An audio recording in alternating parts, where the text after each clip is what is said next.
Hello everyone, this is one of the official alternate builds of the LEGO Creator 3-in-1 Horse Knight Castle set. I've previously covered the main build. Now here's, well, I don't know if it's a B model or a C model, it doesn't really matter because the instructions for the two alternates are almost identical in length. Pretty much everything changes with this version of build, including the configurations of the minifigures. We'll take one closer look at those later on, but it all makes the whole set make sense when you start doing the alternate builds. Now, there are also alternate ways to set up this set, ways to arrange it because of the way that the walls have hinges in them. You got a little windmill over there and kind of an eatery back here, or a bakery perhaps. I think this here is about as wide as I can spread everything out without starting to disconnect some of the sections, because it does use somewhat of a modular system to be able to connect different sections of wall. But look at it from the outside this way. See how right that is? See how it just fits right into the theme, and it's got that classic castle kind of feel while still introducing some newer colors. It definitely goes with this set and the main version of it. They've got the same sorts of notes being hit here. And then you can close it up like this. See, it's very, very compact like this. And it's a nice shape, but it's also completely impractical. Like, I think there's enough room for figures reasonably to consider walking down that walkway there in the middle, but having no plates down below, you're not going to pose any figures in that space, and you're just not going to get your hands in there because it's just not going to work unless you have really, really tiny hands. They're not going to fit in there. I think that this is nice the way that it can be closed up like that, and I think it looks good from the outside, but it just kind of becomes mostly unusable like that. So opening it back up and separating things, these are the modules. A very simple entrance archway with a bell up top that can be swung around. Not a whole lot of detail to be seen with this. As a longtime fan of stereotyped medieval fantasy and adventure role-playing video games, I want to call this a tavern, because you got to have a tavern. I don't know if that's exactly what they were intending for this to be. You can bring the corners down like that, or you can open them up. These will actually rotate out approximately 45 degrees. Maybe it's a little bit more than that, but you can see you've got the two-story setup for this one, the door here, and also a secret door out the back for secret escapes. Look at this. See, that opens up like so, but that shows you now that there's practically nothing on the inside. I mean, this is essentially just a pass-through at this point. Up top, you can take the roof off, and then you see, well, yeah, there's a bed there. Cool, and a candle off to the side. Okay, maybe a chaise lounge, you can call that? Is it a bay window set up with a little bit of velvet and padding over the top for just longingly looking out the window? Not that a minifigure is going to fit there, but use your imagination a little bit. Here's the corner unit. I actually find inspiration in the use of the larger plate here, just giving a little bit more terrain around the base. I feel adds value to this, because then you can start to attach figures around here and have them be secure rather than having to play with them around the space. They can actually be attached to the space just a little bit better. This is just a spot to sit down and eat underneath a little bit of an awning, and then you've got a place to get even more shade back in the corner. I don't know exactly what that's supposed to be, because there's nothing but a candle inside. That's just it. And here's a small stand for just a helmet.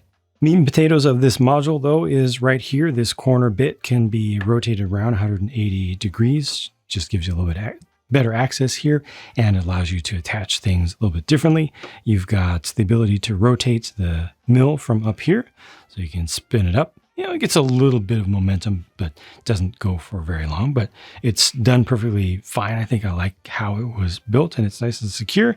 And like I said, this is an eatery / bakery.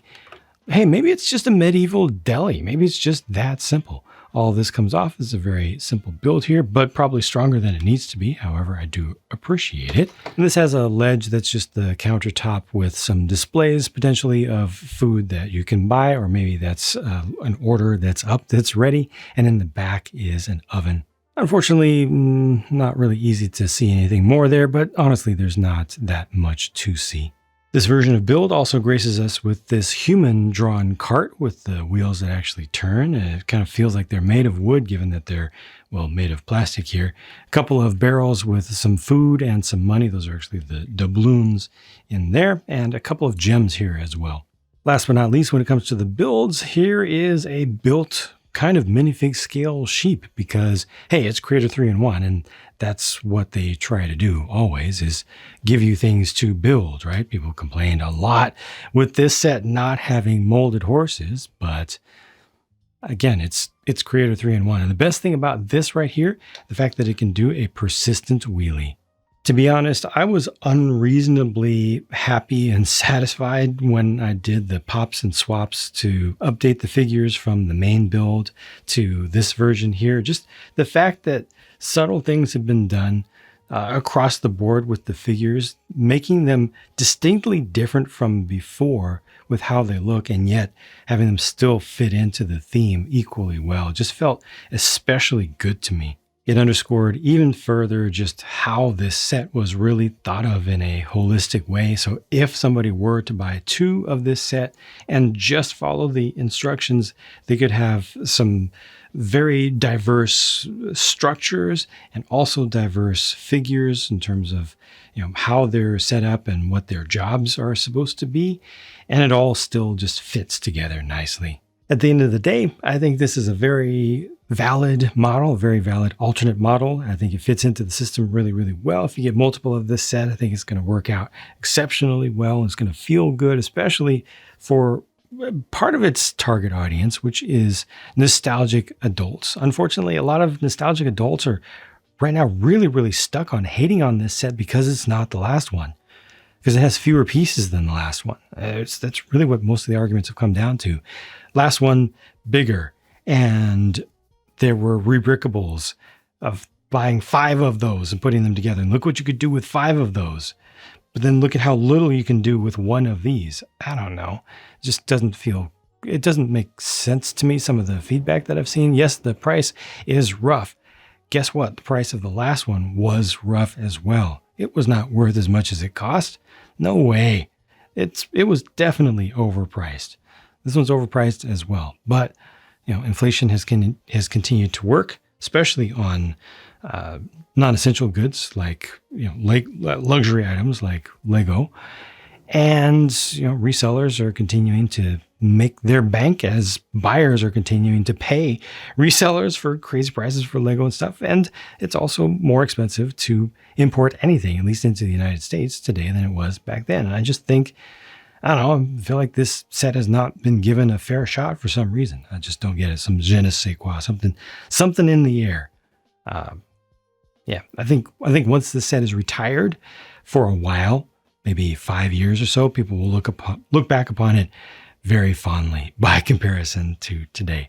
I'm happy with what I see here. The one thing that I don't like about this particular build is the total unexplainable lack of detail in the ground floor of this structure over here. Just needed like a check-in counter, or a single seat and table with one thing on it. Just something rather than nothing. Plenty of pieces left behind. So that was an odd choice. Oh, I also didn't mention it earlier, but this is a little bit more difficult to access. Here, there's a bar as part of the connection system. There's a bar in the form of the section of telescope.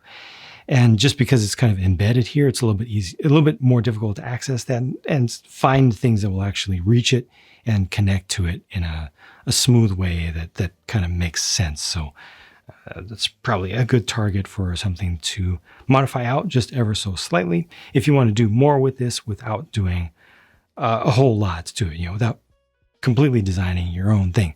I will cover the C model, or the last model as well, the last official build of this, in a separate video as soon as I reasonably can. Thanks for watching for now. Take care.